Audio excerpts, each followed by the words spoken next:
রাসায়নিক সারের ক্ষতিকর অবস্থা থেকে ঘুরে দাঁড়াতে জৈব সারে ঝুঁকেছে সাভারের মানুষ। সাভারের কয়েকটি এলাকায় জনপ্রিয় হয়ে উঠেছে এই সার। এতে ভালো ফল ও ফলন পাচ্ছেন কৃষকরা। সাভার প্রতিনিধি নাজমুল হুদা শাহিনের রিপোর্ট।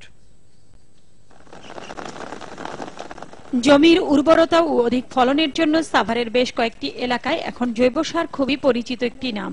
এছাড়া রাসায়নিক সারের দাম বেশি হওয়ায় সাধারণ কৃষকদের মাঝে এর জনপ্রিয়তা বাড়ছে।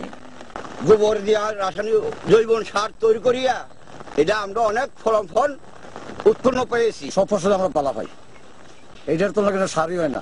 অন্যান্য সার আর ব্যবহার করার প্রয়োজন হয় না। গোবর সার, দ্রবণ সার মাংনা দিতেছে, আমরা এর দ্বারা তো অনেক উপকার হয়েছে। রাসায়নিক সার ব্যবহারের ঘোর বিরোধী লন্ডন প্রবাসী সরকার আবু তাসেক এর উদ্যোক্তা। 2000 সালে তখন আমার নজরে আসলো যে কিভাবে রাসায়নিক সার ফসলকে, মাটিকে ক্ষতি করছে, কিন্তু সেগুলো আলাপ আলোচনার মধ্যেই সীমাবদ্ধ রইল। গত বছর একটি ডেইরি ফার্ম আমরা নির্মাণ করলাম এবং সেটা উদ্দেশ্যই ছিল যে আমরা আমাদের ব্যবসার পাশাপাশি আমরা দেশকেও সাহায্য সহযোগিতা করে যাব, কৃষকদেরকে আমরা গোবর সার দিব।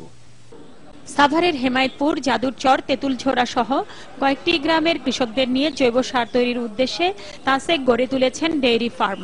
তা দেখভাল করছেন তাসেকের মা।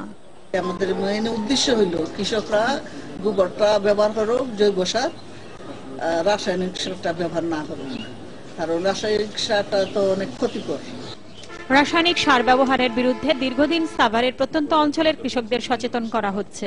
বিনামূল্যে জৈব সার পেয়ে কৃষক যেমন উপকার পাচ্ছে, তেমনি বাড়ছে ফসলের উৎপাদনও। Bangla vision news desk.